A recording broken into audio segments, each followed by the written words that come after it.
I call this meeting to order. It is 5:31. This is the September 27th, 2023 regular meeting of the Schertz Planning and Zoning Commission. Item number 1 is the call to order. Item number 2 is the seat alternate to act if required. We have Commissioner Craig and Commissioner McMaster joining us this evening. Item number 3 is hearing of residents. Nobody here either, huh?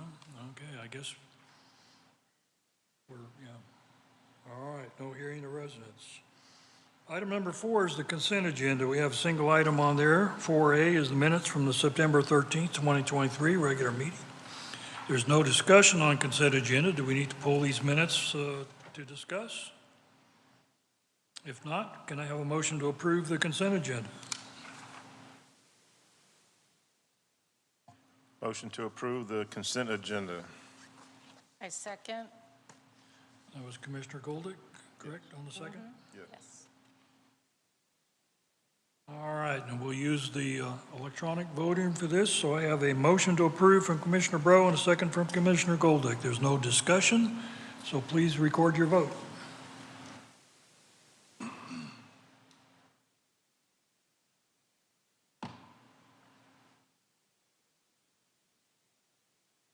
Okay, I have 6 votes recorded. Would you publish that vote, please?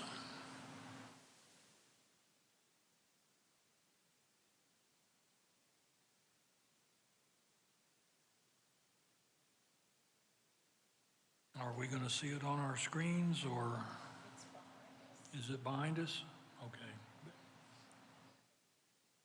All right, so that was 6 in favor, none opposed. That motion passes. Item number 5 is a public hearing.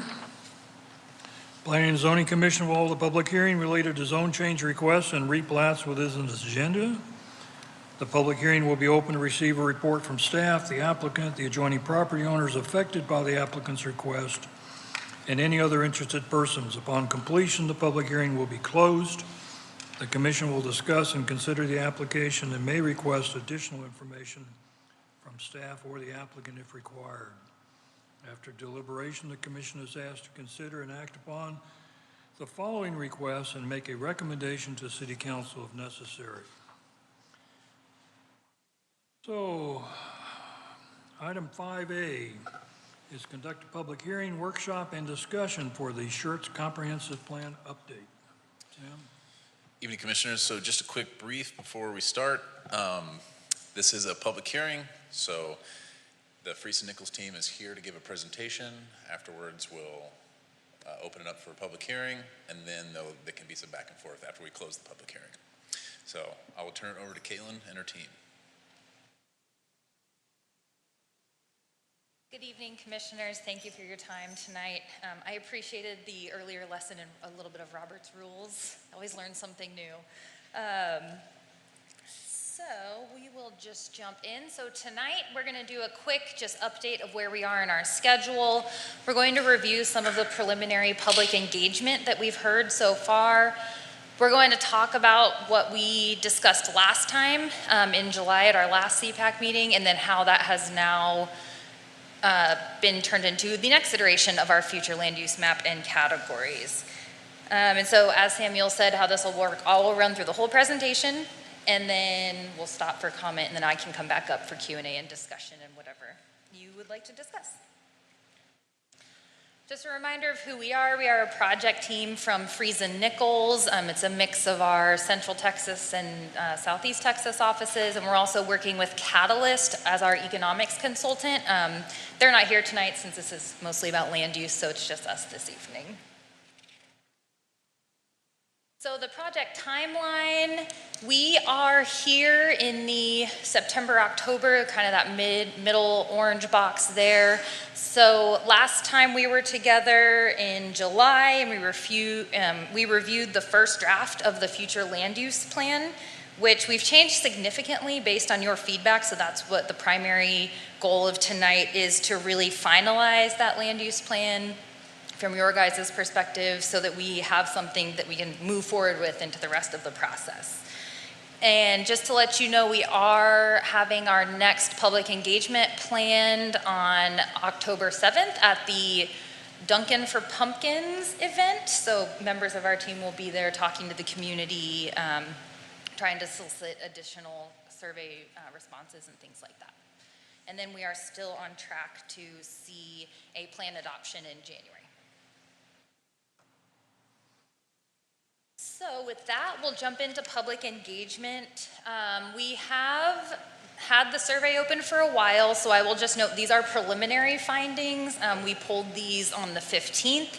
We plan to keep the survey open for a while longer, sometime between that October engagement event and the next CPAC meeting in November is when we'll close the survey, so we'll have kind of a final report out at that time, but we wanted to give you a sneak peek of what we've heard so far. So a quick run through of some of the demographics. We like to collect demographics of the surveys we do just to give us a view of who is participating in these, who we're hearing from, and just lets us know who we're reaching within the community. So race and ethnicity, also age and tenure within the city. So this is an interesting one because we have a pretty even breakdown between people who have lived here different amounts of time. So that's not something we always see, so that was nice. And then what best describes you. So this just tells us kind of how the respondents are participating in the community in Schertz. So do they live here? Do they own property or businesses? Do they work here? You'll notice that these percentages add up to more than 100%.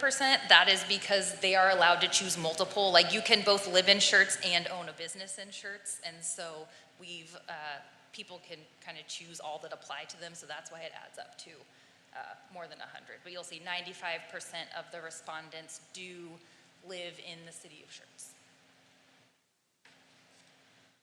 Some of the major responses we've seen, so on the left here, what Schertz should be. These were pretty clear 3 top front runners in that left side there. On the right side of what Schertz will be known for, these were definitely the top 3. They were a little bit less clear, a little bit more evenly spread around some of the other responses. But overall, we're seeing some overlaps here: safety, family friendly, connected with parks and trails. Again, safety, connected parks, and then streets where you can bike, walk, and drive. And you'll see a theme throughout a lot of the responses that these will continue to come up, which is good because that then confirms for us what the priorities are. So we asked folks, what in your opinion is Schertz's greatest strength, or what differentiates it from any other city? So this is a word cloud. This is just the easiest way to kind of present all of these written responses that we get. But just as a summary, there was a lot about small town feel, but specifically a small town feel that has access to these larger metros of San Marcos and San Antonio. That's kind of a differentiator for Schertz, is your unique location. It's really the kind of the best of both worlds. And then there was a lot about people, community, culture, friendliness, neighborliness, welcoming, that kind of stuff. And then safety in schools was mentioned a lot as a positive. And then, of course, your unique asset of the Air Force Base that is here.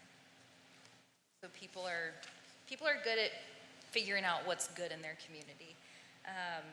The next question is asked about some other cities that they might like to see Schertz aim to be like. And in certain ways, people added a lot of clarifiers about what parts of those cities specifically they liked.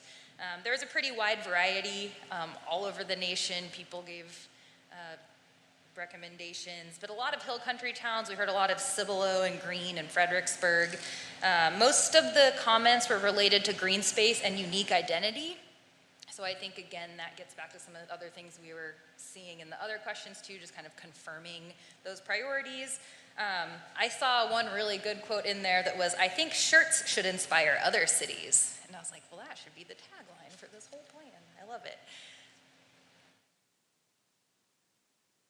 What do you think will be the most critical issue facing Schertz in the future? So maintaining low crime and public safety, that was number 1. Preserving green space and preserving quality of life. So I think those are pretty straightforward. Infrastructure and traffic were a close kind of 4 and 5 on that list as well. And then on the right, there's a really clear top three needs or types of services people are looking for to see more of: full service dining, entertainment, and then healthy grocery options. I will say in that question, number 4 was about 30% of the people saying retail options are fine. So that was a pretty hefty chunk of people. So I just wanted to note that. And on that, we also got we had an other option. So we got a lot of people just writing in the types of things they wanted to see. And that's when we do the full survey summary, we will kind of pull out the key repetitious ones in those as well. Schertz should have housing that blank, so we see clear front runners for families and older residents who want to remain in the community, but a lot of other interests in those other types as well. What are the best ways to ensure that residents will prosper? So this kind of gets to economic development type strategies. So an obvious want for supporting more local businesses and entrepreneurs, which I think is great and is a great way to kind of diversify your economic base in a city. Talking about public facilities, people's number one concern or priority would be water and wastewater infrastructure, followed by drainage and flood prevention and access to natural amenities. That number 1 was far and away a number 1 on that question. And then on the right side, we asked about what kind of connectivity they would like to see, and there was a different kind, like types of roadways and different types of mobility infrastructure. And so complete streets came out on top, a very, very clearly top winner there. So, which is just basically saying people want all the options and all the choices. They don't want to limit the streets to one thing or another. They kind of want to make them complete for everybody. We also have an interactive map going on where people can drop pins related to different topics, and they can leave comments, and then other people can upvote and downvote other people's comments. So just to note, we have not gotten any comments yet on housing, so we'll see if we get any more of those trickle in by the end. I'm not going to read all of these. I'll let you see these. You should have these in your printed out packet so you can review these a little bit. But we've got public space and parks comments. We've got comments about safety. You can see those in our area number 2 down south of the Air Force Base. You can see there's a lot of roadway safety concerns down there. Transportation comments. And then kind of other comments or general development comments. So if you have any questions on those, we can dig into them a little bit. But again, we'll give you a more full kind of formal survey summary when we close that later in the fall. So with that, we'll move on to just what we talked about last time that we were here in late July. So we were here July 26th, and this was the joint meeting with P&Z and Council. So we had the bigger table laid out in front here. And that's when we had our folks from Catalyst were with us, and we talked about economics and market snapshot, as well as this first round of land use scenarios for all of our focus areas. Some of the big takeaways that we heard from you guys is to focus more intense developments along the highway corridors. I think that was a pretty clear comment. More deference to Randolph Air Force Base and just what are their needs, and really making sure that area number 2 is just whatever they need it to be. We talked a lot about buffers. That's something that we can allude to in the land use plan, but that's more something that gets figured out with zoning. So we'll talk about that a little bit too, where in a second how this kind of plays with zoning. And then rural character and housing, that there really needs to be this balance between that small town rural character that people love, but then also providing the housing that people need. So with that, the exciting part, we will jump into our next iteration of the future land use map that we have updated based on your comments and the comments what we've heard from the community and others. So first, I just wanted to kind of give you an overview of what we went about doing. So many of the issues that we were facing in the last iteration of the future land use map were due to limitations, because we were only looking at these 4 focus areas, and so we were kind of limited to the existing land use categories, or at least we felt we were limited to the existing land use categories. So what we decided to do was go back, create a more simplified set of future land use categories, and then basically recategorize some of the existing land uses outside of our focus areas just to match these new land use categories, and then we could have a much easier time kind of simply presenting the land use categories in our focus areas as well. So this is a chart that shows the existing land use categories and how they relate to the proposed land use categories, and just a few notes on why the decisions that were made. What this really does, it simplifies this to less number of categories. I think that was one thing we heard, is that the map was just confusing. There were just a lot of things on that map. So it simplifies it. There's a lot more mixed use categories, so you'll see multifamily shows up in a variety of land use categories, just not a single multifamily land use category, for example, and some of the other land uses do that as well. And what that really does is it allows for more variety and flexibility in future developments, but those are really, they're more strictly regulated than by the zoning, but at least from the perspective of the future land use map, there's a little bit of flexibility, which just adds resilience to your market. So there is a handout that looks like this for each of you. That's just a quick description of what all the new proposed land use categories are. So it's like 1 or 2 sentences each. So you can take a look at that and let me know if you have any questions. And then, like I said, for the areas outside of our focus areas, we just kind of mapped, like just recategorized the map to make sense with these new land use categories. So this is a chart of where we've ended up on the different land uses. So you'll see residential, it's still highly residential, 46% between suburban and complete neighborhood residential, still about 11% rural, and then the rest is a mix of the commercial and mixed use categories. One thing to note is this public use. We have consolidated all kind of institutional public utility infrastructure as well as public parks and open space into this public use category. So that kind of covers everything. And the blue, teal areas that you see on the map for that public use category, those are kind of the existing or planned major utility and park spaces.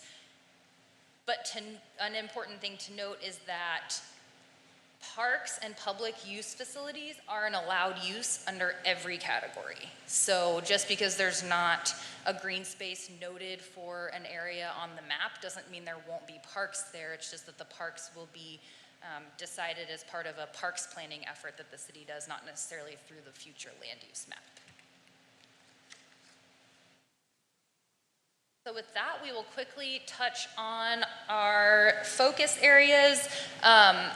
Areas number 3 and 5 up there used to be 3A and 3B. The conversations around them are different at this point in the process. So for the point of conversation tonight, we've just called them 3 and 5. And definitely a trend that you might notice in this iteration of the future land use plan is, on this first iteration, we pushed the boundaries, we made some big moves, we tried to think outside the box a little bit, and there's been a lot of kind of pulling back and simplifying that quite a bit from the last meeting, and I think that was just based on what we heard, that it was a little bit too much, and we just needed to simplify everything down.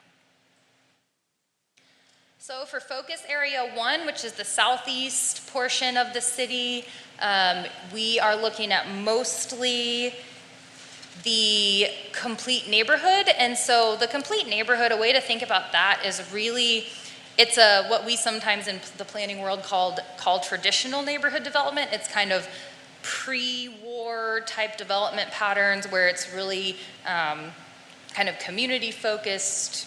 There's a variety of housing types. There's maybe some small commercial areas that are just really neighborhood focused within those. So it's just kind of a greater variety within a neighborhood versus kind of the typical suburban neighborhoods that you see being built right now. So it's kind of actually more of a historic development pattern of a neighborhoods in, say, like the 20s, 30s, 40s. So that would be the majority of this area. That's what we would imagine would like to go here. You can also see there is a strip of the local corridor commercial along 1518, right? That's, yes, just checking. I keep getting those mixed up. So along 1518, there's a strip of more local retail. There is a mixed-use node there as well that's kind of been identified even prior to us coming here. That was identified in the future land use map as from before as well. And then this strip of regional corridor commercial along I-10. Focus area number 2 is the area south of the Air Force Base. So this was where we were trying to do some creative things before, and we've just pulled back and said, you know, if we are gonna put some rural living space still within the city of Schertz, this is the best place for it anyway, so we'll just do that. So you can see most of this area is noted for rural living. So that's larger lots, that's open space, that's agriculture, it's a variety of uses in that realm. And then again, that strip of regional corridor along I-10. Focus area number 3, this is where the quarry currently is. Last time we were here, we were again trying to get a little creative up here, trying to think big, what could this be in the future? Based on conversations we've had, that potential redevelopment here would be far, far in the future. So what we've done is created a new land use category called development reserve. And what that means, the intent there is just basically, this is a heavy industrial site. It's going to be that for a while, but it's also a potential future opportunity. And so we don't want to forget about it, but you should come back to this maybe at future iterations of this land use plan, that maybe it's a more appropriate time to talk about the future of that site, to be something other than a quarry. Area 4 is the area just north of I-35. So we've simplified this quite a bit. There was a mix of commercial and industrial and mixed use and multifamily in the previous version of the plan that we showed you. And so what we've done, like I said, we consolidated a lot of that into regional corridor. So a regional corridor use would allow for multifamily and office and entertainment uses. And so we've consolidated all of those into just one regional corridor category. And so the majority of this area is that. And then we've got a little bit of mixed use. Again, that was a carryover from the future land use plan previously as well, noted a mixed use node there. So we've continued that. We think that's a good idea, and a little bit of industrial. And then finally, focus area 5. So this is southeast, kind of your southeasternmost portion up there in southeast portion of your north portion. You have a strange city boundary. But this, we have made this, we are showing this as just suburban residential.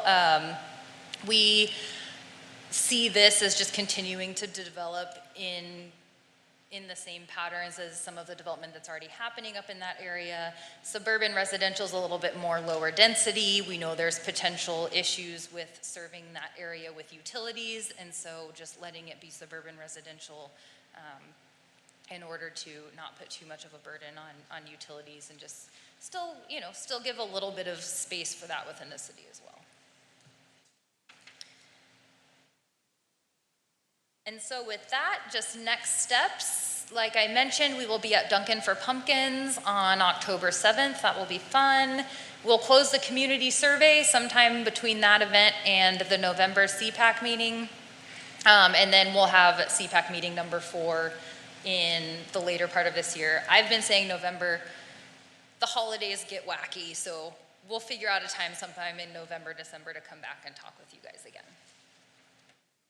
And so with that, that is the conclusion of our presentation. Thank you so much. You're welcome, thank you.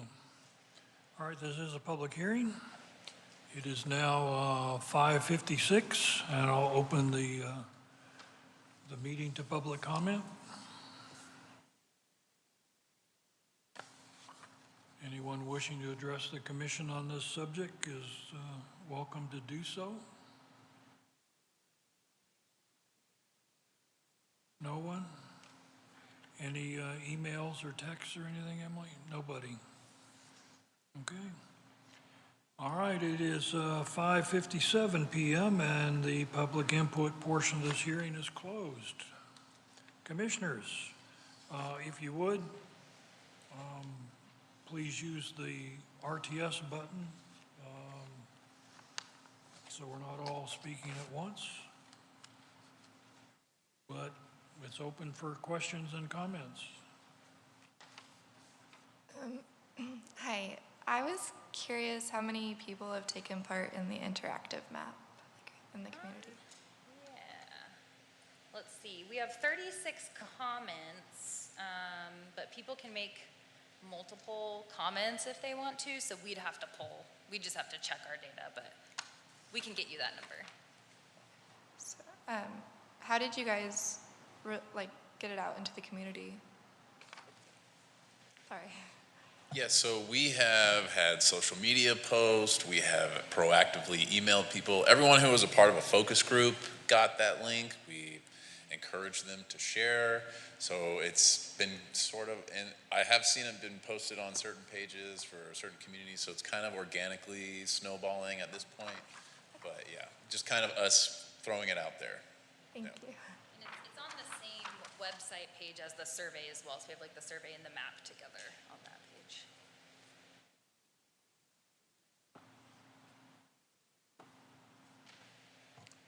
For a city of this size, how many survey responses would you expect to get?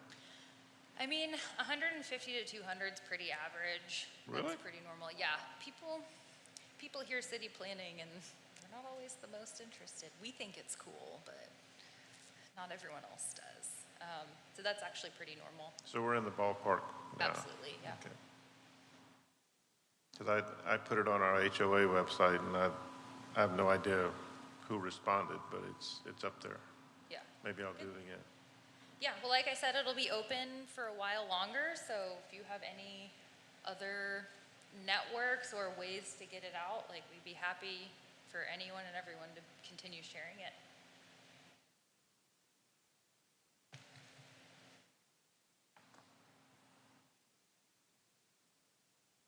All right, let me look at my list here. On your demographic slide, Yeah. I think it would be interesting and maybe even informational if the data is available,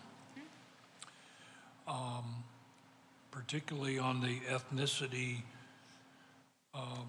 on these two plus the age. If the Census Bureau, my question is, what does the city as a whole look like compared to Yeah, how representative. compared to who responded Yeah. to the survey? I think that might be informative if that data is available. I Yeah. don't know. I mean, the census should have your racial, ethnic, and age data, so we can compare, in that final report, we can compare survey respondents' demographics. Okay, and focus area number 2, down there south of Randolph. Yep. One of the comments were for light industrial, and so I'm wondering if between these two APZs, the crosshatch areas, if instead of showing rural living, if maybe that should be shaded to show industrial type Yeah, uses. we discussed that kind of at length. One of the problems with showing industrial is that some of the height of industrial can get above what the Air Force Base would like to see. So yeah, we talked about that quite a bit, and we did decide to take that out of there and allow for more of the industrial use up kind of north of I-35. Okay.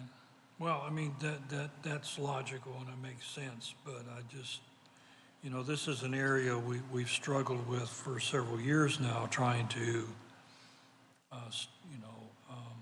find uses compatible with, Yeah. with the airbase, and, okay. But at least you did, you thought about it, and there's a reason you did what you did. Focus area number 1. Okay. It's not as clear in the printing, so that purple, that purple area there, I think that's Lower, or is that Schaefer? No, that's Lower Seguin, and This one here. that is mixed-use center. Yeah, so that's the mixed-use center. So in the former, well, I guess your existing future land use map has that noted as like a TOD, transit-oriented development, because it's at that intersection of two major roadways. For us, I mean, TODs are great. We love TODs, but TODs are also very similar in nature to just a good mixed-use place in terms of density and design and urban design and multimodal infrastructure and stuff like that. So we just, combined mixed use with TOD because essentially, other than the mobility infrastructure that services those sites, they're essentially the same from like a land use and urban design perspective. And I'm sorry, TOD stands for? Transit-oriented development. So there were two of those in the existing plan, one here at this intersection and then one up north where there could be a potential rail stop at some Rail, point. right. Yeah. Again, I'm wondering what the impact would be if we just didn't convert that to local corridor, Just an you expansion. talk about major intersections. Well, Trainer Hale on 1518, I think is going to turn out to be one. So there are other areas along 1518, but that's just a carryover from the old plan, I think. And is that really what we want, or do we? Well, that's what we're here to discuss. If the idea is that we want to get rid of those mixed-use centers, that's something we can definitely, consider. If we want to add more to other intersections, that's also something we can consider. So Well, it's, let me look here, but the difference between a mixed-use center, and a local corridor, I guess, is mixed use allows residential. Correct. Local corridor doesn't. Yeah, the corridor does allow some multifamily uses. It would just be, it's a matter of scale and intensity. So a mixed-use center would be allow a little bit higher density and scale versus the local Okay. corridors would be a little bit Well, lower I'm gonna talk about that. Let me jump down to, well, in fact, it's the comments, my question right after this one. The problem I'm seeing, based on what the commission has, what's been brought to the commission is in the past, is when we, for instance, mixed-use center includes a combination of multifamily, local commercial entertainment uses, et cetera, et cetera. I have my problem with such a large area of complete neighborhood is it's almost the same. It's a variety of housing and a walkable development pattern may include small complementary commercial uses in select locations. My problem I have when we have these mixed-use things is we're not seeing any mixed-use development plans. The concept is great that you've got single-family, multifamily, what I would call neighborhood services, light commercial retail, but nobody's coming in with it. Because it says single-family, that's what everybody wants to do. So I see this as an implementation problem. If all we allow for somebody to come in with are these little 100-acre, all we're ever going to see is residential. We're never going to see any of the mixed part of it. Yeah, so the next step to this, if we get a map that we're comfortable with, the next step for us is to go then create what we call a dashboard for each of these categories where we can start, we usually have like a little dial that helps calibrate the mix of uses in there. So for example, a complete community is often still like 80 to 90% residential, and then just that 10 to 20% locally serving commercial, whereas a mixed-use center would be usually like 50-50, for example. And then we put some of those parameters around, like we can describe that it's a little bit higher intensity mixed use versus the complete neighborhood. And then getting back to what we've talked about too is that next piece of the implementation piece of this is in the zoning code. That's where the implementation comes into play, is really, because this isn't regulatory, right? A future land use map is visionary, it's a guiding document, it's not regulatory. So we like to see land use plans being a little bit more flexible, and then those details getting worked out in more of the regulations and ordinances. Second point. Well, again, my problem is I haven't seen anybody, and I mentioned it to a couple of the staff yesterday morning. If you go back to the original PDD for Crossvine, it looked a lot different. There was, am I doing that, making that feedback? Okay. It included senior housing. It included I think there was a retirement home there. There was, up in the front along 1518, there was a daycare. There was light commercial. That's all gone. All he wants to build out there now is residential. So I see the same issue. You give me this big block of area that says this is complete neighborhood. So developer A comes in and he wants 200 acres of single family, and we say yes. And developer B comes in and he wants 150 acres of single family, and we say yes. And then developer C comes in and he wants 200 acres of single family, and we say no, we need some mixed development. How do I do that? Yeah. Okay. Well, I think, it's important to remember that, the comprehensive plan is sort of the foundation, right? And so if developer A, B, and C come in and they build all those subdivisions, and if that were to be just single-family residential, as we have in the zoning, in the comprehensive plan now, then after A, B, and C comes in, maybe HEB wants to come in and build a development. Well, they can't do that near there, right? Because it's inflexible in our current plan.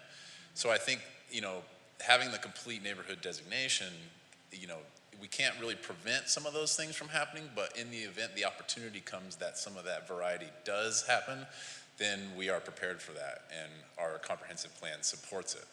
I think that's kind of the idea behind this. Well, I'm not sure I understand, Sam, how we're going to, what would work, what I think works best for me is you take the major roadways and you put what we used to call neighborhood services or general business. You want to call it local corridor. Well, make the roadways local corridor. And then I'm not taking up the entire frontage of Ware Seguin or the entire frontage of Lower Seguin with single-family housing, which this is going to allow. Oh, you mean on the other side of it? I'm not, this plan doesn't require the developers to ever build a single gas station or a single daycare center, or it's wide open for them to just build single-family houses. Yeah, and to be clear, a comprehensive plan can't require anything of anybody. It's not a regulatory document. It's not. Yeah. Okay, but they keep telling me that when we get zoning requests, that zoning should be in well, conformance. compliance isn't the right Yeah. word, but Yeah. it should be in accordance with Yeah. the suggestions of the comp plan. So if I go out there and I lay out, let's say I take all of Ware Seguin and I run local corridor down there. Well, Yeah. now if somebody wants to come in and put a residential subdivision there, I can say, look, no, that's not what we envisioned going there. True. But with this big complete neighborhood thing, Yeah, I don't have a reason, I just don't see how I can ever say no. yeah. I'd be See? happy to put more local corridors and mixed-use nodes in here. Well, just for again, the- these are just inputs. I'm not Yeah. hearing anything on either side of me. Yeah. Okay? Those are just my concerns. Yeah. Let's see, what else did I have? Oh, I wanted to ask you, suburban residential, where it says, it's basically low-density housing. Yeah, it's your typical suburban. So, again, I keep coming back to what we call, in zoning, we call it neighborhood services. Would any commercial retail be allowable? Again, it's not regulatory, but in terms of guidance. Yeah, not in the suburban. That was something we heard a lot about from the community that lived in that area, like that area number 5 and then just south of I-35. So those areas don't have great access in terms of roads or utilities and things like that. And so just in terms of Okay. infrastructure. Yeah. And so, All right. So here's those- what's going to happen, because it's happened in southern Schertz. 10 years ago, we had people pounding on that dais saying, don't you dare change the zoning out here. This property's been in our family for 100 years, and it's never going to change, and it's never going to sell. And now, 10 years later, their inheritors, their heirs are standing there saying just the opposite. So, yeah. Would we, let's say Area 5 and maybe south of Area 4, are we, you think we're more open to more commercial activities in this area? Do you think suburban is maybe not quite accurate enough? Should we reconsider this? Or? When I reconsider, Sam, and I look primarily, we're talking about that southeastern area of the northern Schertz. Yeah. There's certainly enough area along 35 where we can have the commercial services and the travel distances, and so maybe that is what fits up there. Yeah, and that was kind of the intent. There's like, okay, if there's going to be suburban anywhere, that's kind of the one place that it does make sense that we feel okay Yeah. about kind of just allowing that typical. And, okay. Only what, 16% of the city, which is, For regional corridor. or no, for suburban. Yeah, and I think, as you pointed out, it's consistent with with the development we're already seeing up there. Yeah, I mean, a lot of that is already built out as that form. Okay. But so is some of that complete neighborhood that we've. So, commissioners, anybody else have anything? Anybody want to comment on my comments?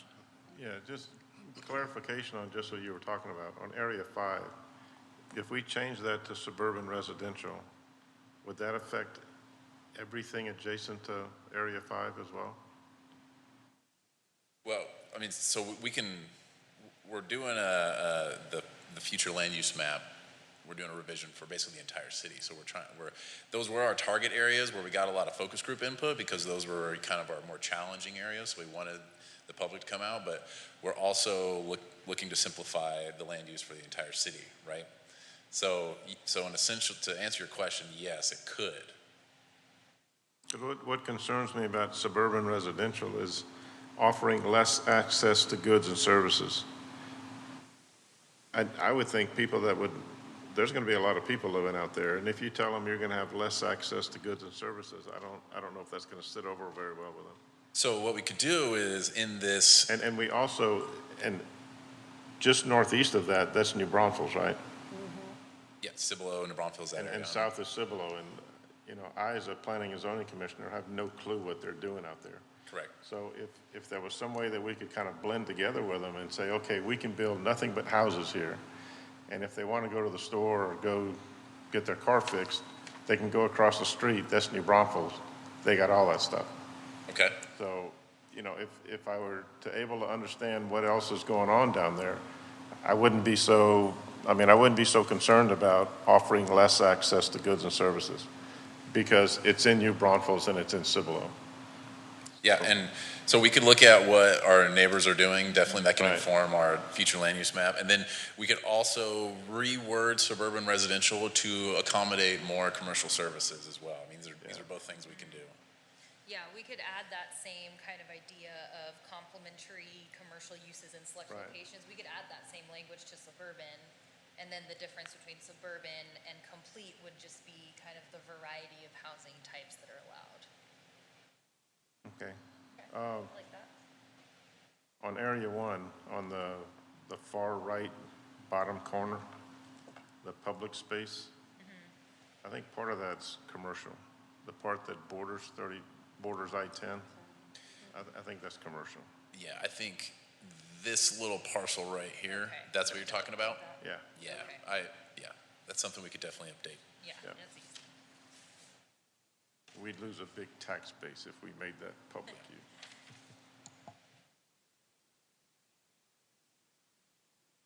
Okay, that was a good catch.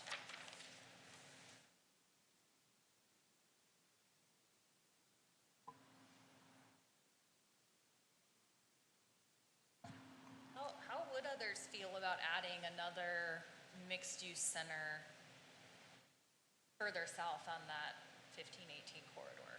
Maybe it's smaller than the one up there, but a little kind of, I think there'll be enough people on the south side of I-10 to take advantage of that. that's a good point. Their houses are growing up by the millions down there. Yeah, So Rob- I think the local corridor, again, well, let me get out your definitions here again and look real quick. I mean, Okay, so a local corridor does include multifamily. yeah, Again, I'm still a little at a loss as to what we get with mixed use that we don't get with local corridor. yeah. Why we should have one or the other. Yeah, so the mixed-use centers, we call them mixed-use centers for a purpose, because they're really a node. They are, they've got more kind of urban design, they've got more connectivity, they've got usually a little bit more density and intensity to them than maybe a typical local corridor, whereas the local corridors are kind of single lots that front up on that street corridor, but they're not really talking to each other necessarily, versus Yeah. a mixed-use center would really be kind of a cohesive project, or And- not built necessarily in one single project, but it would be a little bit more of a cohesive node or Yeah. center. I might be favorable to another mixed-use center, but realistically, I think we've lost that opportunity. As you drive down 1518, up there where the current mixed use is, I think it's still, I don't want to say wide open because there's something everywhere up there. But as you run down along 1518, we've already, there's an apartment complex going in here, and, you get down here to where Seguin, and those are all residential. And then you've got the subdivision down there. I'm just not sure there's a good spot to drop a mixed use based on what's already there, so, We can take a look at that. okay. There, it makes sense.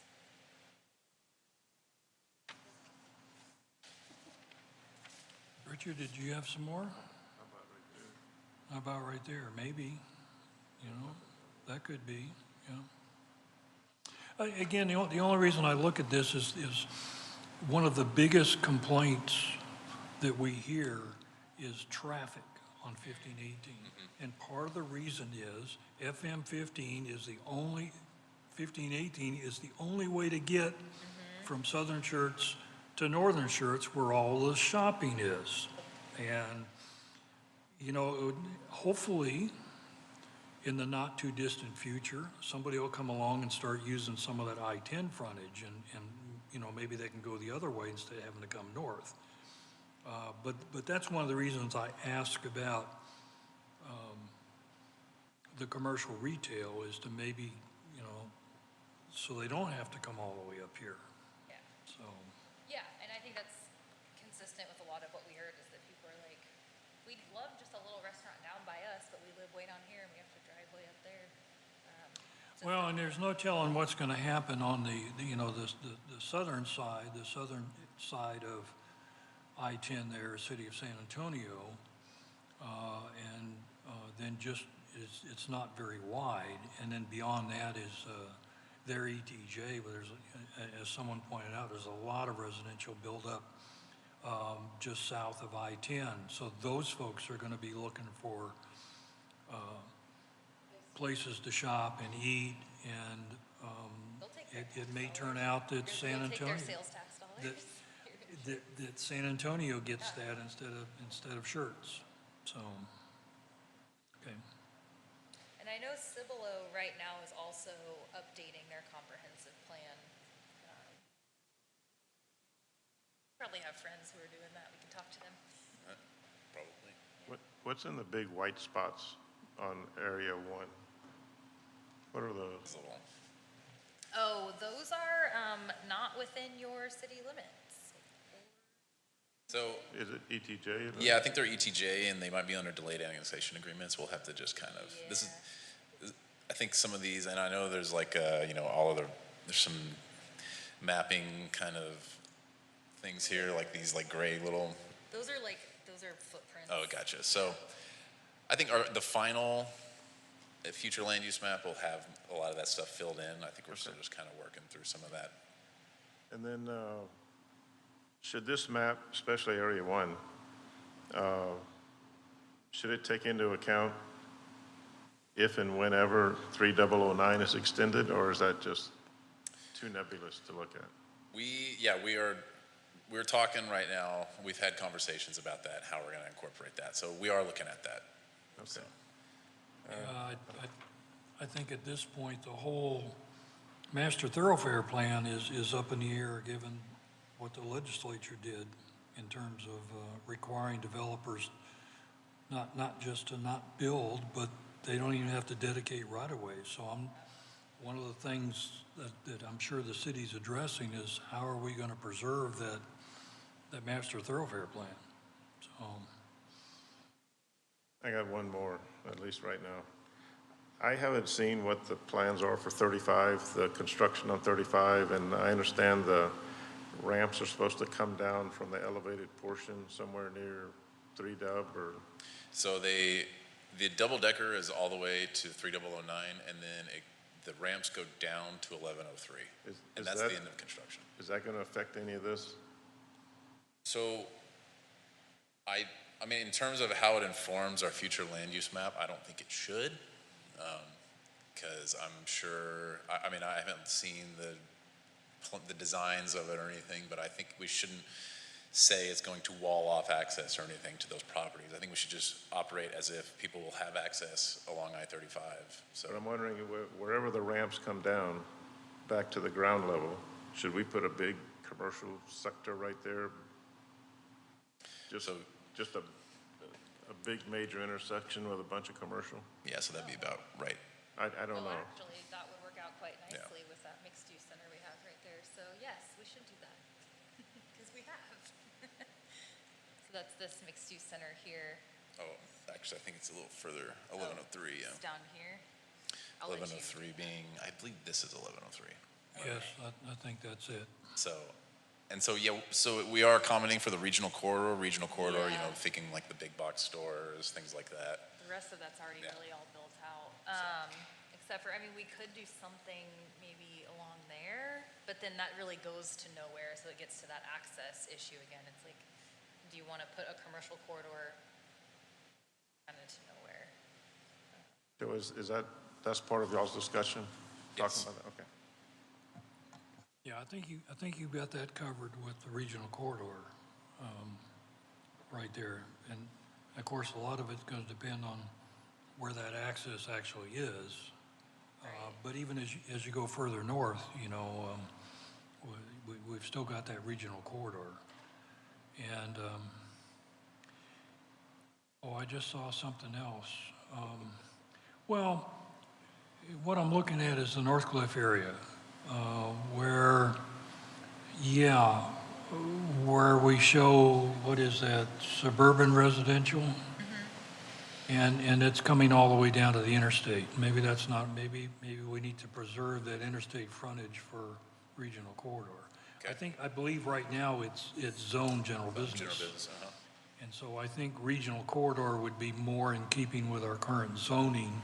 I keep getting too close to the mic. I think Yeah, that'll be. that would be more in line with what I think what we see is the future of 35, so. Okay, who else?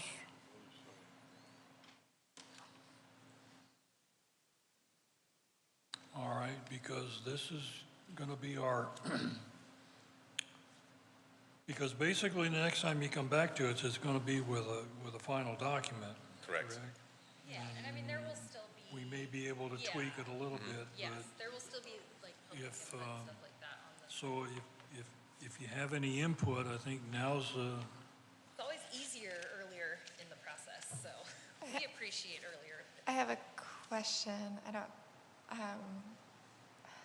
okay, so I noticed there was like grants and stuff for, I mean, I think it was currently in downtown Maine and maybe even 78. How will that change or will that affect it? Or? So that won't necessarily affect it. We are definitely making a specific downtown Main Street land use category because we feel like that is a unique area of Schertz. So, but as far as how grants play into all that, that's not really a consideration in the future land use map. Yeah, I mean, the only thing is that if, you know, if you're going for a grant for downtown and you can actually point to your future land use map and say, look, we've designated this as a unique special area that's different than anywhere else, it could potentially help a grant application or some of your narrative.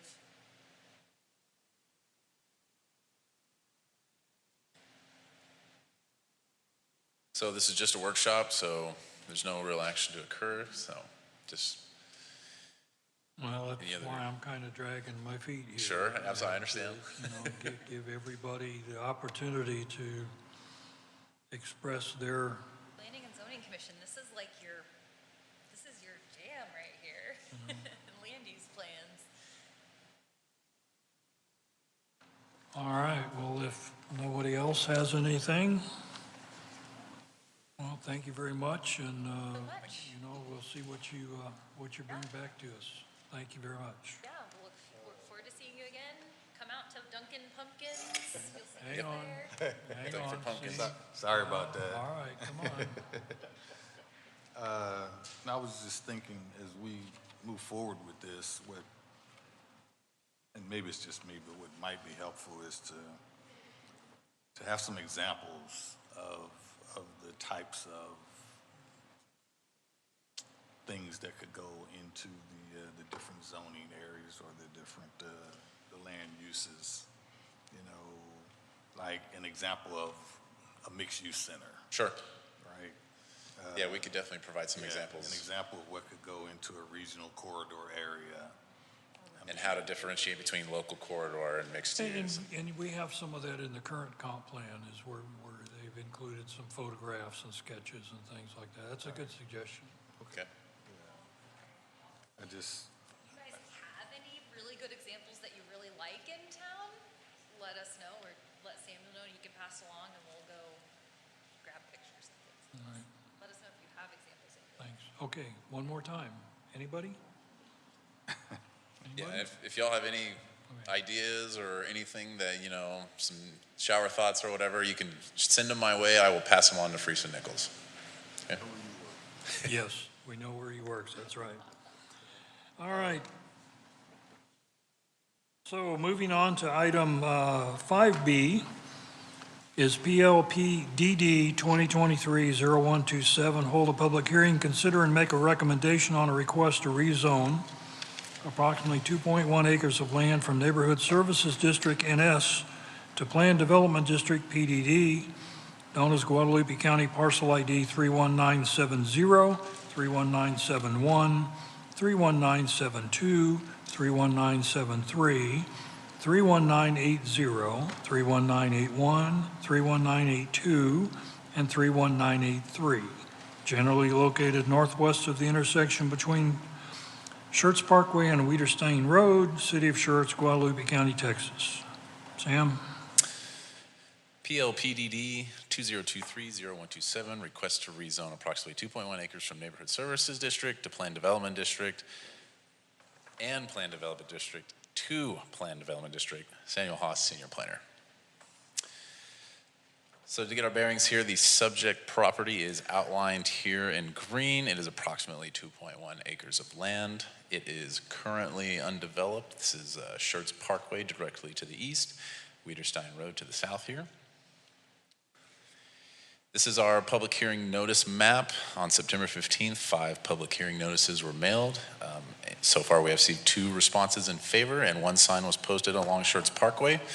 By the way, if you saw it, it was the new orange notice of public hearing sign. I don't know if anybody saw that. The subject property is outlined in blue, and then the 200-foot notification buffer is outlined in red.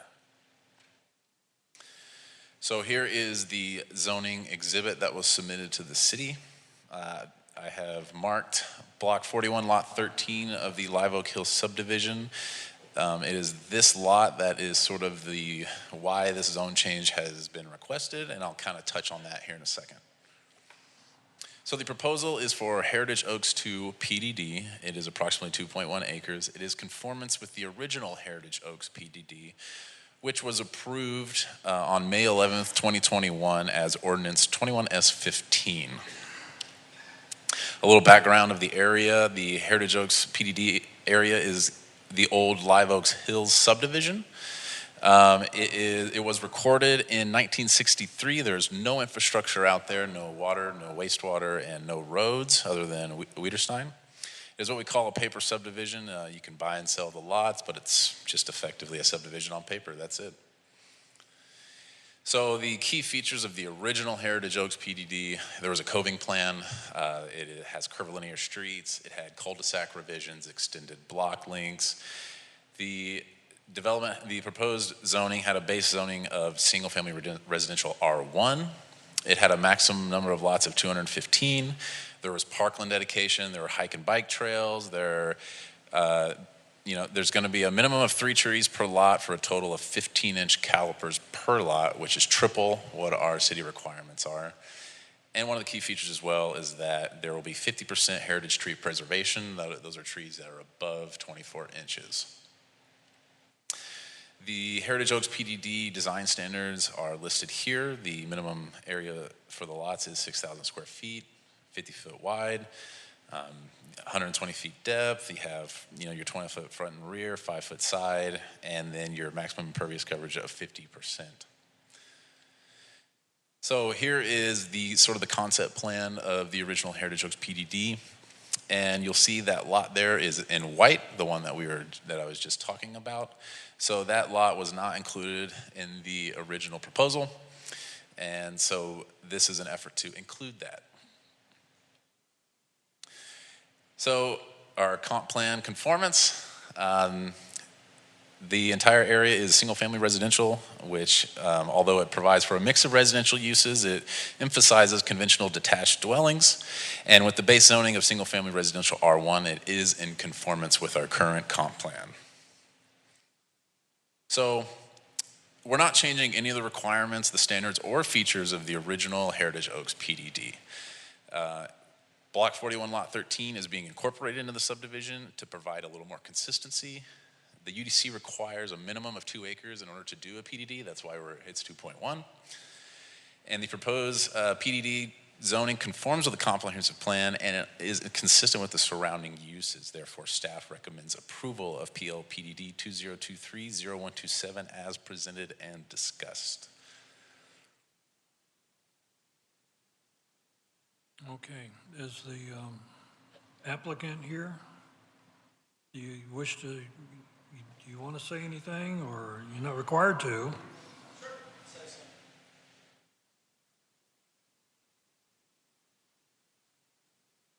My name's Anthony Eugenio. I've got the PD that we're developing. That's the majority of that which you all helped us get done a few years ago. There was one lot, thought it was a little bit too nice. He wanted, I think, $200,000 for it. Eventually, he came down to a price that I could justify, and which also helped the city because he wasn't going to get a curb cut onto Schertz Parkway, because that's the only entry to that lot was on Schertz Parkway. So I think it's win-win for everyone. Well, I'm happy to answer any questions. All right, thank you, sir. All right, this is a public hearing. It is 6:36 PM, and I will open the meeting for public comment. Anyone wishing to address the commission on this topic is welcome to step forward. Nobody? All right, I'm going to drag my feet for 4 more seconds. All right, one more time. Anybody like to have anything to say? All right, it is 6:37, and the public input portion is closed. Commissioners, questions, comments, discussion? As the staff and the owners say, it's consolidating something that they tried to have in that PDD to begin with, but couldn't. So I think it's a good idea.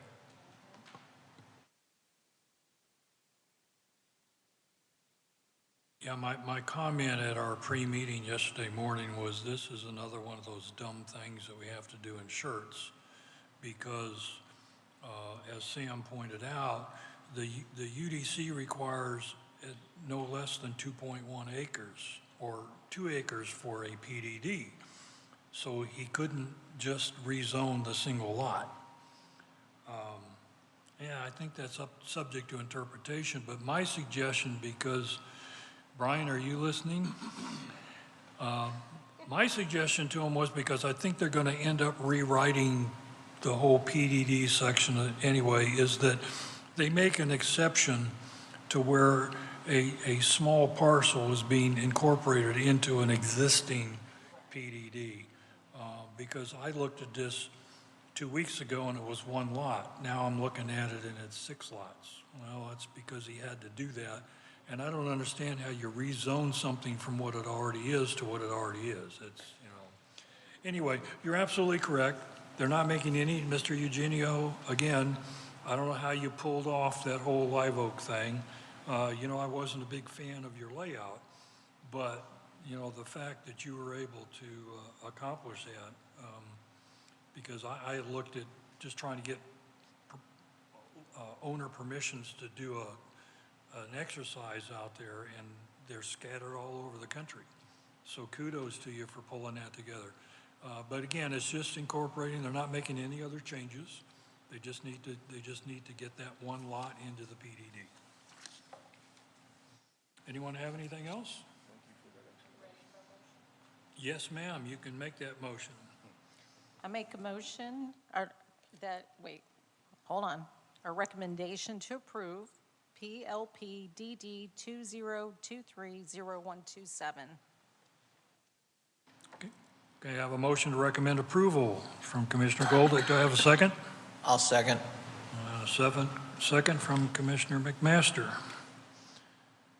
Any other questions, comments, or discussion? Hearing none, please record your vote.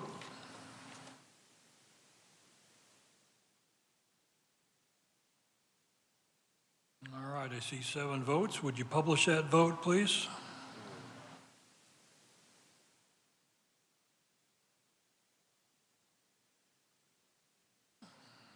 We got to work on this. All right, 7 ayes, none opposed. That motion passes. Thank you, sir. All right. Item 5C is PLUDC 2023-0225. Hold a public hearing, workshop, and discussion and possible action to make a recommendation on amendments to Part 3 of the Schertz Code of Ordinances Unified Development Code to Article 5, Section 21.5.4, zoning change/zoning map amendment. PLUDC 2023-0225, amendments to UDC Article 5, Section 2154, zone change, zoning map amendment. Samuel Haas, Senior Planner. Okay, to put this proposal into context, our current zone change process, I'm just going to briefly run through it, just going to be a very quick little overview. So the applicant or the city requests for a zone change. Staff reviews that zone change, and once we get it to our standards, we set a Planning and Zoning Commission public hearing date. Okay? So a written notice of public hearing is mailed to the surrounding property owners within 200 feet, 10 days minimum before that date. This is all in conformance with Local Government Code 211.007. So then the planning and zoning have the public hearing where they make a recommendation to City Council. And after that, we set a City Council date where we then put a newspaper notification, where we put a notification in the newspaper a minimum of 15 days before a City Council. This is in conformance with Local Government Code 211.006. City Council has their first reading, which is a public hearing, and then City Council has their second reading. That's just a brief rundown of the process. So here is what that written notice looks like. This is what we send out, what we mail out to people before the planning and zoning meeting. This is the written notice. The top portion here has the date of the meeting. The middle paragraph has some information on the request, the application number, and then the bottom paragraph has directions on how to send this back. And crucially, down here on the reply form, you have an in favor, opposed, and neutral to. That's where they cast their vote. So UDC 2154E1, I'm just going to read this out, bear with me. If a proposed zoning change or zoning map amendment is protested in accordance with this section, the proposed change must receive, in order to take effect, the affirmative vote of at least 3/4 of all members of the City Council according to the Local Government Code, Section 201.006. The protest must be written and signed by the owners of at least 20% of either the area of the lots or land covered by the proposed zone change amendment or zoning map amendment. That's typically when a city engages in the action, right? And then B, the crucial one here, when the area of the lots or land immediately adjoining the area covered by the proposed zone change or zoning map amendment extending 200 feet from that area. This is what's called the supermajority rule. When you reach that 20% threshold, the affirmative action has to be 3/4 of the members of council in order to take effect. So here is an example of a map that staff creates in order to properly calculate this. This is just a fictional area, it doesn't exist. And you'll see that the opposed lots here, it's about the area, okay? And then the area, once it reaches 20%, you have hit that supermajority. So in practice, there are no deadlines for returning this written notice. You can return it all the way up to the point of the public hearing. And, oftentimes when we get zone change requests, we know well in advance whether or not that threshold has been hit. But in the future, an example, if we're at like 19.5% and we have a big group of people come in and all give us their written notices that are in protest, staff has to verify that they are within 200 feet of that property and they have to count their vote. So this, as a city council is hearing the matter, we're doing this. This could potentially be, difficult to be accurate. And then how do we determine ownership? That's done through the county appraisal district. And in the local government code, the language is the recently approved municipal tax roll. That's how they determine it. That's published once a year. We typically do it in consultation with our city attorney. An acceptable practice is to do it through the county appraisal district. They update it more regularly than annually, so it's typically a little more accurate. Do renters count? So not according to state law. The local government code says property owners, not tenants, not leasees. And then what happens if a notified property has recently been sold? Well, there's no real language in the local government code about that. And in our current UDC, all of these things do not address these issues, or it is unclear. So staff is proposing that we create deadlines for this written notice to be turned in. And we are saying that the first city council reading, you have to turn it in before noon Friday, the Friday before that meeting. Same with the second one, the noon by Friday before. This deadline was chosen so staff can compile and verify the protest votes and send out with the agenda. We typically send out agendas on Friday, as I'm sure you'll know. So this way we can give, council, the citizens of Schertz, so staff, everybody has an idea if they've reached that supermajority threshold or not. We also put provisions in that only the most recent protest vote can count. So oftentimes you see people changing their mind between the first reading and second reading. That's fine, they can still do that, but it's only the most recent one that we're going to count. So, and then we also, because of how we kind of determine property ownership is unclear, we are proposing to explicitly state that the county appraisal district is how we determine that recently approved municipal tax roll. We also explicitly are proposing to state that tenants and lessees are not counted, and if a notified property has recently been sold and it's not reflected on the county appraisal district, the burden of proof is on the property owner to bring that proof in order for that protest vote to be counted. So this is directly from the information that I've handed out to you. This is what we're proposing. Essentially, these are going to be added in at the end of this section 2154. So essentially, all this is explicitly stating what we're saying. You know, we determine ownership by county appraisal district.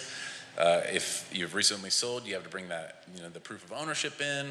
If there is a conflict of ownership, the city manager or his or her designee shall determine who the property owner is.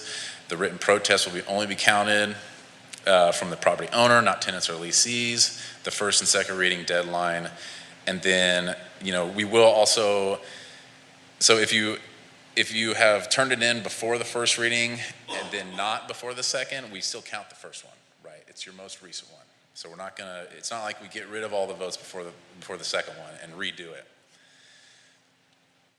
We're also proposing to update the notification, so the written notification form, to kind of just send some of this information, the pertinent stuff, out to the actual applicant, or to the property owners within 200 feet.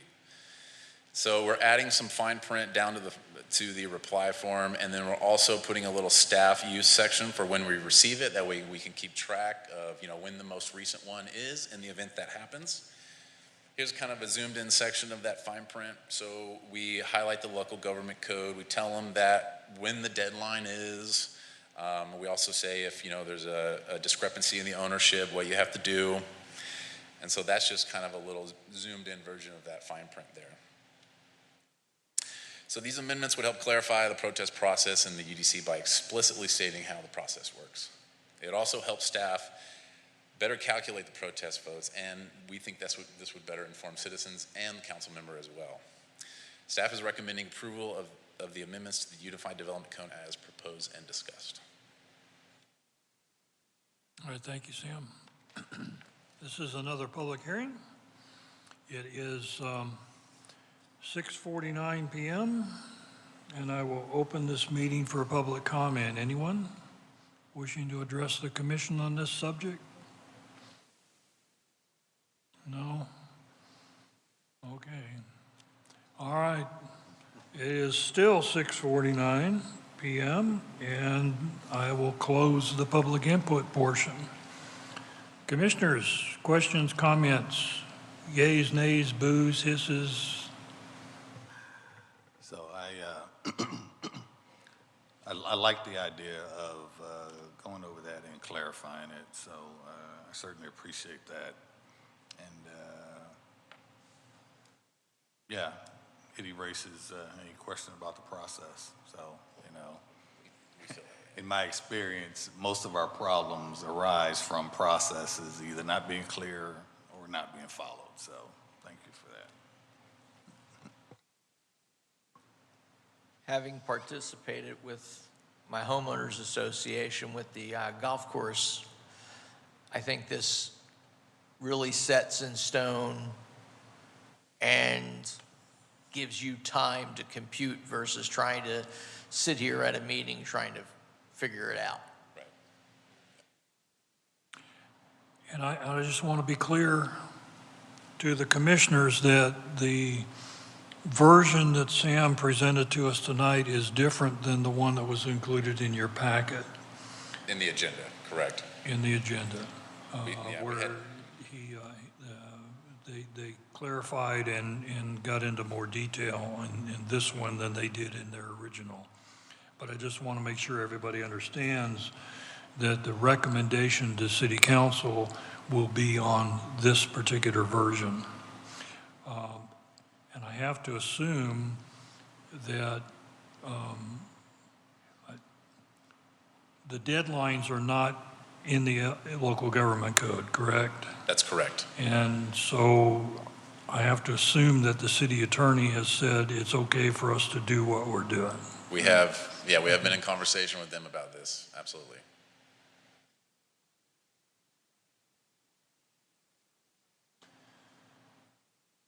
All right, if no one has anything else, okay, well, come on.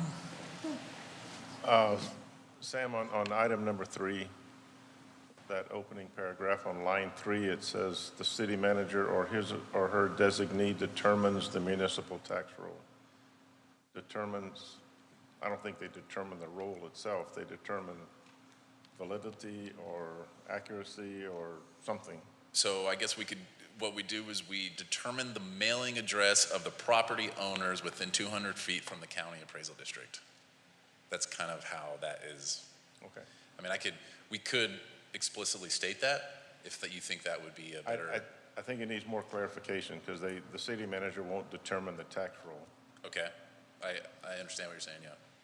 Yeah, if I may, Richard, I think the issue is tax roll it has a certain connotation, that's what's stamped and approved, and that's what you use to figure out your budget and your property taxes. And what you folks are actually looking at isn't the tax roll, it's property owner records or some other.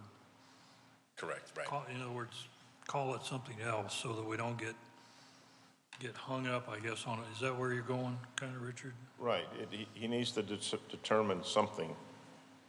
So Determines the property ownership from the municipal tax roll from the county appraisal district, essentially. yeah, because whatever you said is going to have to be inserted into here in our recommendation. Yeah, we can Well, do that. Again, I think I'd stay away from the words tax roll and try to find a more generic term. Well, that's what's explicitly stated in the local government code, so we just want to be in, yeah. Okay, gotcha. So whatever you just said. Okay. Whoever's responsible for paying the property tax. Right. Will any of these Friday deadlines like fall on a holiday? And what will we do in case of that? That's a good question. I believe we could make a little provision in here that would say, we can talk about it and discuss that, but I think that's a good thing to talk about, because if staff's not going to be open, how could we properly account for that? So we'd probably do it in practice the day before, and we can include some of that language into this. Yeah.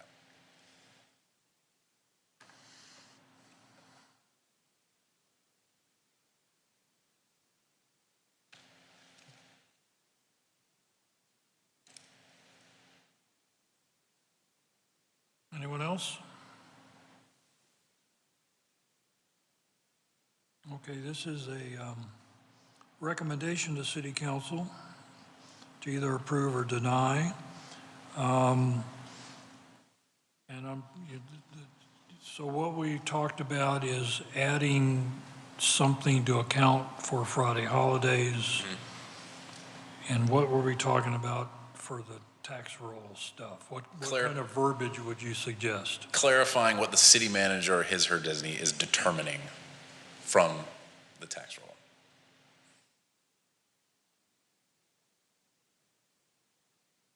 It's the last sentence of item 3 at the bottom there. All right, so if we don't have any further discussion, then we'd like a motion to either recommend either approval or denial of PLUDC 2023-0225 with provisions for accommodating holidays and, whatever Sam said about number 3. Someone want to make a motion? I'll make a motion that we recommend approval of insert number for this, as discussed here for the changes. Is that sufficient, do you think, Tiffany, Emily? Okay. So I have a motion to recommend approval from Commissioner McMaster. Do I have a second? Second. Where was that? It was me. Here. Yeah, you're so close, and yet, It's so far away. well, one of these days, I'm going to go see the hearing person, but, you know, you ever watch council meetings? The mayor asks for a motion, and all the council member says is so moved, so, yeah. Anyway, all right, so we have a motion and a second to recommend approval. Is there any further discussion or comment? Hearing none, please record your vote.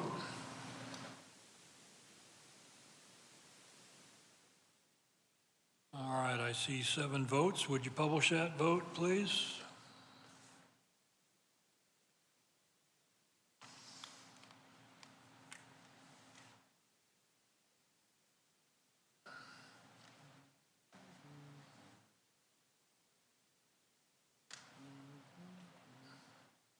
All right, still not seeing it anywhere. All right, there we go. So that's 7 ayes and none opposed. That motion passes. Thank you, Sam.